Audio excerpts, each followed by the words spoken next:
Project 25 was born out of the obsession that we have of figuring things out.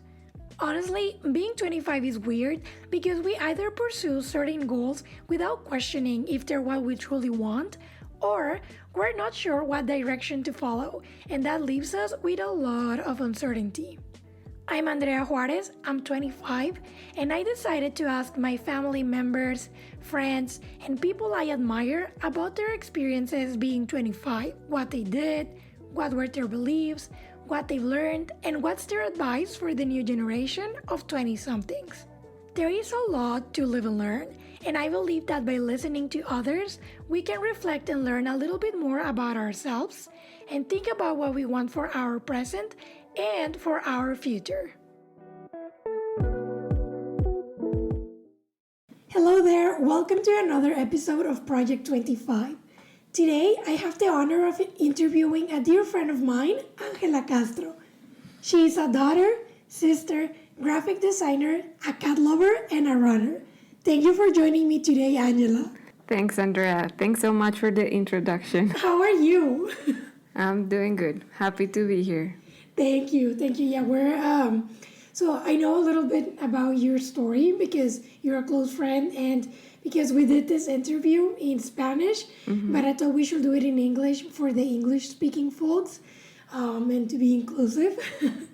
So I'm just going to start asking. So Angela, tell me, what did you do when you were 25? So when I was 25, it was a time of change for me. So I was living a long relationship.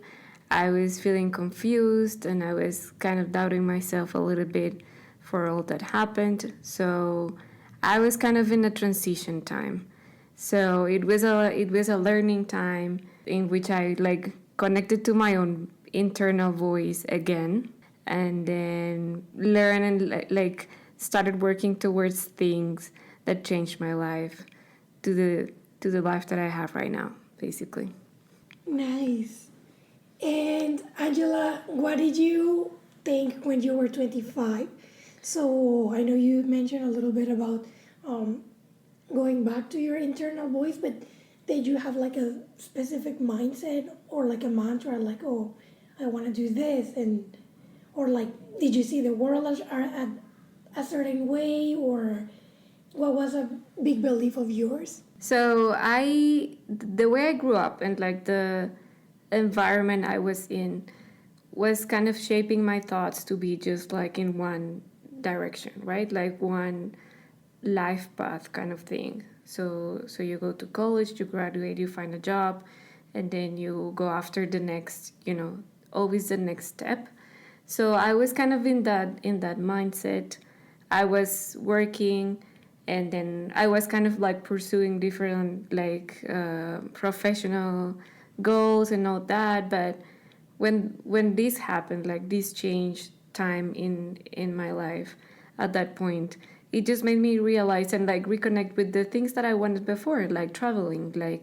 I always wanted to live abroad or have an experience of being outside of my country, even if it was only for a little while. So it was good because it was exactly the time when I figured that out, okay, why not try now, right? Why not go after that right now? I don't have anything to lose.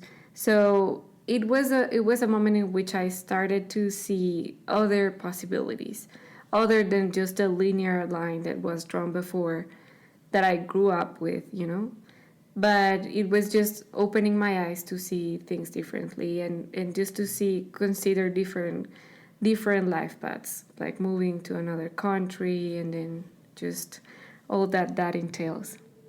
And Angela, from when you were 25 to this day, what has changed, either in the world or in yourself? Because you were talking about following a different path for you, so I bet it changed. Your life changed a lot. It did. So yeah, what has changed? Many things have changed. Basically, everything has changed. So I moved to Canada first. So that was that changed a whole lot of things, because it's just not living in a different place. It's a different language, a different culture, being away from your family, just trying to find your way in a different place, starting all over, you know, getting getting a new job, getting people to trust you. So it was a whole change, you know, like a complete change. And then after that, it's been like internally many things have changed as well, right? Because of all the things that have moved around in the past 5 years, I have had to adapt, you know, like just growing myself in the sense of, okay, understanding the challenges, trying to work to overcome them, trying to see, okay, what things do I need to accomplish this, finding a new challenge every day, that it can be big or it can be small, but it's just a matter of finding my way. And it has helped me to discover again, to get to know myself first, and then to trust my own instincts to make decisions, you know. Sometimes it's good, sometimes it's not so good, but it's just me trying to work things with myself, like okay, is this good for me or is not good? Do I want to try this? Do I want to go that way? And then just try and pursue whatever comes my way, even if it's, you know, finding a new job or going some place, or yeah, whatever it comes. It's been just a matter of me like discovering the tools that I need to adapt to a certain situation. Okay. Right? So for example, here in Canada, everything is so different that everything can be either a huge challenge, like finding a new job, or just a normal challenge, like me adapting to, I don't know, winter season, after it was something that I didn't have in my country. So what things I need to survive through the winter and enjoy it at the end of the day. It's been also a good transition internally of me enjoying the things that look difficult, because if it looks difficult, you kind of want to just run away from that. But when you find that by overcoming challenges, you get your sense of, you know, self-worth a little bit stronger, then you kind of enjoy it even though it's difficult. Yeah, like what they say now, like trust the process, enjoy the process. Mm-hmm. Absolutely. Yeah. And Angela, so now, what do you do and what are your beliefs? So now that is different from when I was 25. It's just that life has like endless possibilities. There are many things that you can do, many paths that you can go. So it's just finding what is in tune with your own self, like the things you want to try. And also it has helped me to, it's different now, because now I'm not that resistant to things that I don't like or consider difficult or something. I'm more open to consider things. Before I would say like, no, that's not something I do. So I would just pass on that. But now I'm more open to consider things, like evaluate, would it be a challenge for me? Would I be good doing that? Would I want to try that just to see? And then just being okay if it doesn't go well. That's the other thing. Because sometimes you're just like, I want to do it, but I want it to be perfect. Yeah, that's a huge one for a lot of people. Exactly. No, I mean, and I'm still sometimes getting caught in that mistake, like having like super high expectations for something, and then it doesn't go the way I expect it to go. Instead of when I like just pursue something and I just acknowledge from the beginning, okay, this is going to be hard, this can go either good or bad, then I'm just more open to when it goes bad. And I just say like, oh well I tried, but it wasn't for me, it didn't work, whatever. So you kind of like get a little bit more comfortable failing at things. Yeah. Or I will say even like you're more flexible too. Yeah, absolutely. Just like, yeah, more flexible and more forgiving with yourself. That's the other thing. That's also what I mean when I say like I got in tune with my own self, like with my own voice. It was because sometimes you don't acknowledge that, and just go through life feeling frustrated and angry at things when things don't go well, but you also don't give yourself enough credit. Like, because, you tried, because it was difficult, because you were willing to pursue something that was challenging. So now I'm just more forgiving. Like, okay, well, it was a mistake. I did the best that I could, or I thought that I was doing good, but it turns out that it was not. So just being forgiving is, I think that is the key, just to be a little bit more comfortable with failing. That's nice. I like that. And Angela, what has been your biggest challenge and how did you overcome it? My biggest challenge by far, it's been moving to Canada. That's for sure. I I feel like it's been as challenging as has been rewarding. Like I don't regret it at all, because it has taught me a lot of things, from you name it. From being by myself, being away from family, making new friends, building a community here, building just a life, right? Because when you're in your hometown, living with your family and your friends around, you have your support network with you all the time, and then it makes it a little bit easier for you, in the sense of that at least you have someone to listen to you, someone to support you since you're a kid until you're just an adult. But when you move, it's like starting from zero and start building up something. And then you cherish a lot more your support network. So the friends you have, the friends you make here, you really appreciate them, because you know that they're your family, they're your community, and they're the people who you can trust to be around you when it's good and when it's bad. So that has made me appreciate more my family, even though they're far away, my friends, either here or back home, because it doesn't matter if it's just like a call or something, like a video call. They're there, and I can talk to them and just share my experiences and listen to them and see what's going on with their lives. So it has helped me to value that.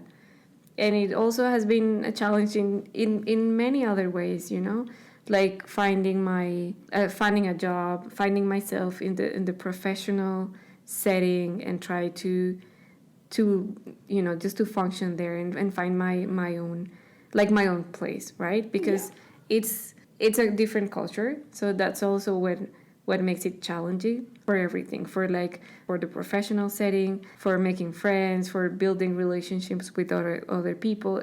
It's, the culture being different is just a constant process of learning how to just move in a culture that is not your own, without losing yourself. That's the other thing. Yeah.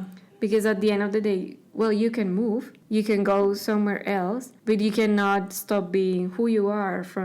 You can change, of course. There are many things that will change you, and then they will shape you differently, that's for sure. But just, keeping your own essence, that's also something that you have sometimes to acknowledge, and just know that it's there, and be true to that, I would say. Because, yeah, I'm a Latina living in Canada, with whatever that means, just trying to respect that, and just know that as a huge part of my self-worth. It defines me, and it makes me different from other people here.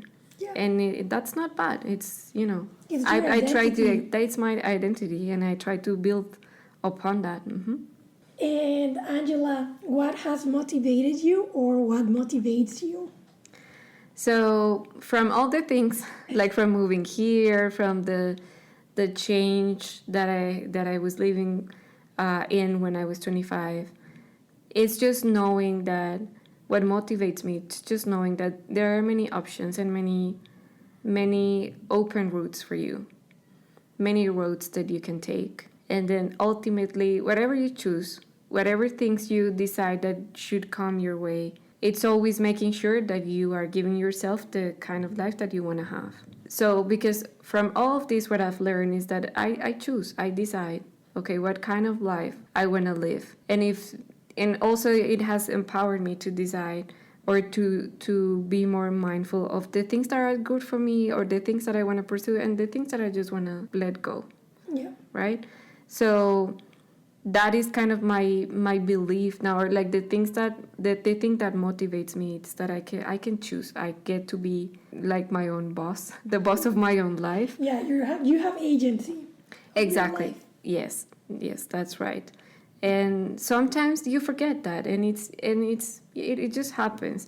So it's always good to just step back a little bit and just find the things that make you you, the things you value, the things you like, and then just look ahead and define, okay, what is your north, and then just go there with whatever the consequences might be, right? Sometimes good, sometimes bad, but it's just that is the what moves me, right?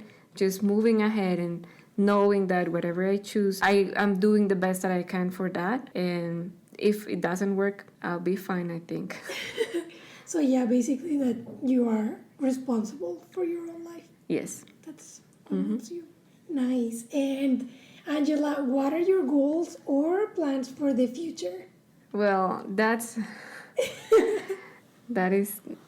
changes by the minute. No, I'm just kidding. Understandable. I'm just kidding.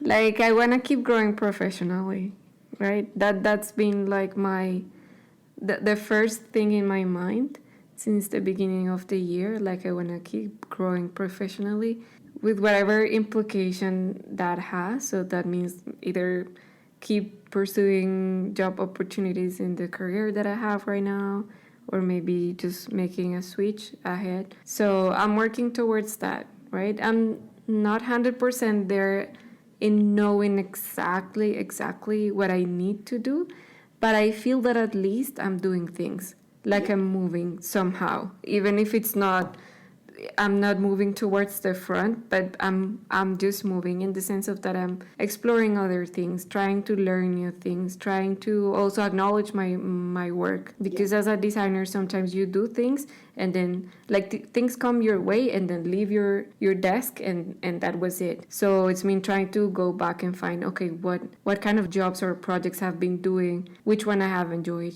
which one I feel proud of. Do I want to keep doing the same thing? Do I want to change? So it's been a whole period of reflection. So in the professional area, I want to keep moving forward. And then I just want to travel a little bit more, I think. I just want to, now that it's... Do you have any places you want to go? Yeah, I do want to go to a few places. I wanna go to Central America. I like Cuba, so maybe there, or South America, some places, Europe. Yeah, just I have to figure out some things first, but I do want to travel a little bit more. Nice.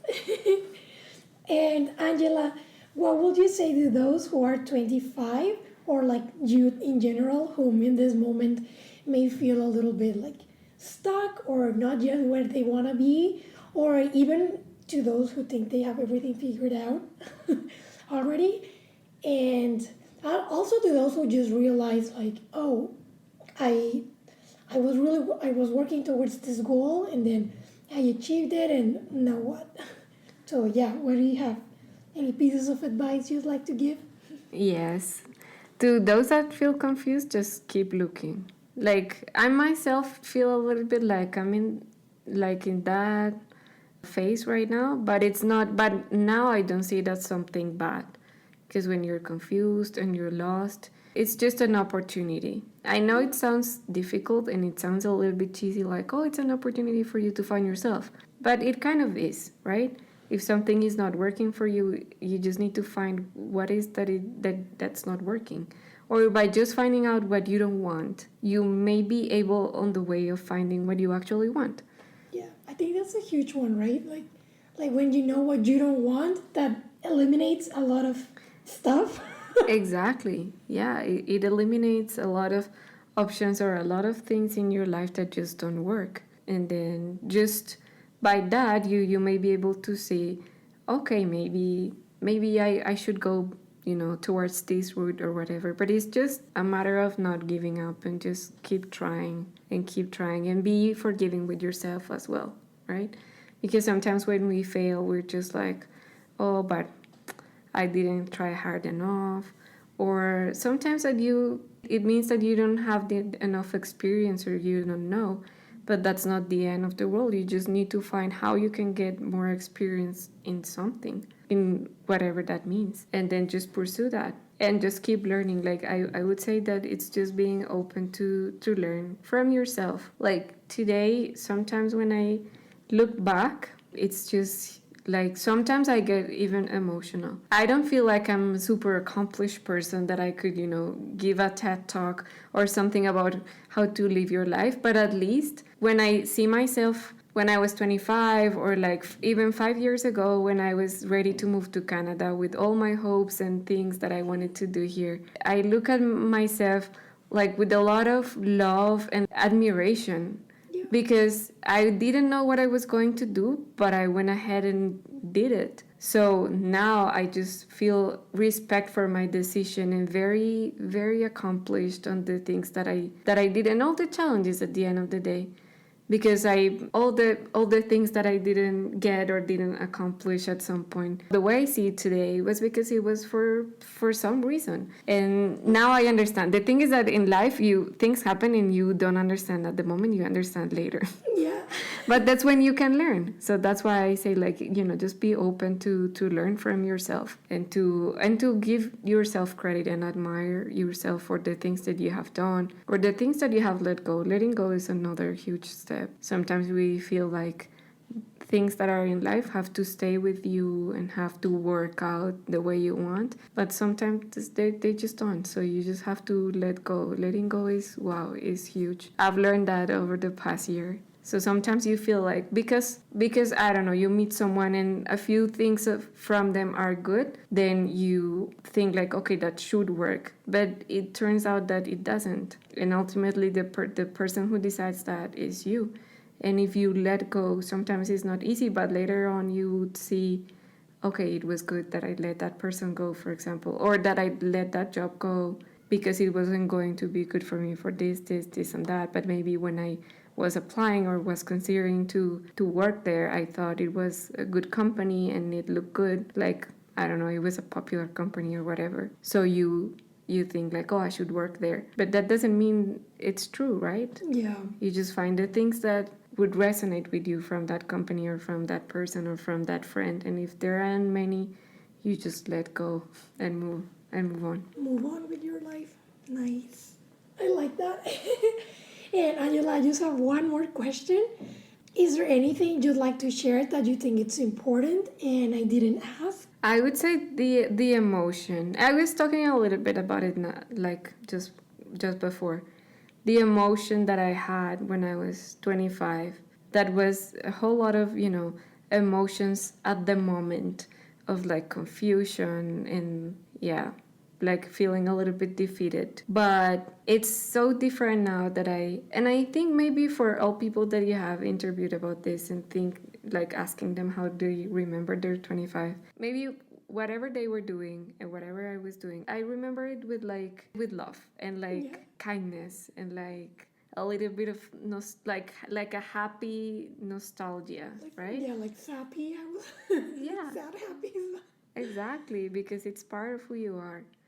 In whatever you did at that time, it kind of defined you. So yeah, just the emotion of that time when I was like what I was feeling there and what I feel now about that moment in my life, which is overall it's kind of good. Like I feel very like it has helped me to self-reflect and respect myself. Okay, that was awesome. Thank you so much, Angela, for opening up with me and with the audience of Project 25. I'm sure it will help a lot of people. And yeah, thank you so much. Thank you.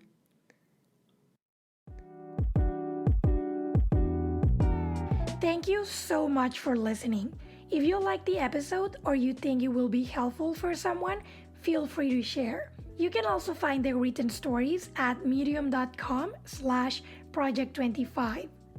If you know someone who would like to share their experience being 25, you can send me a message at the email that's on the episode description or through our social media channels, which are also listed on the episode description.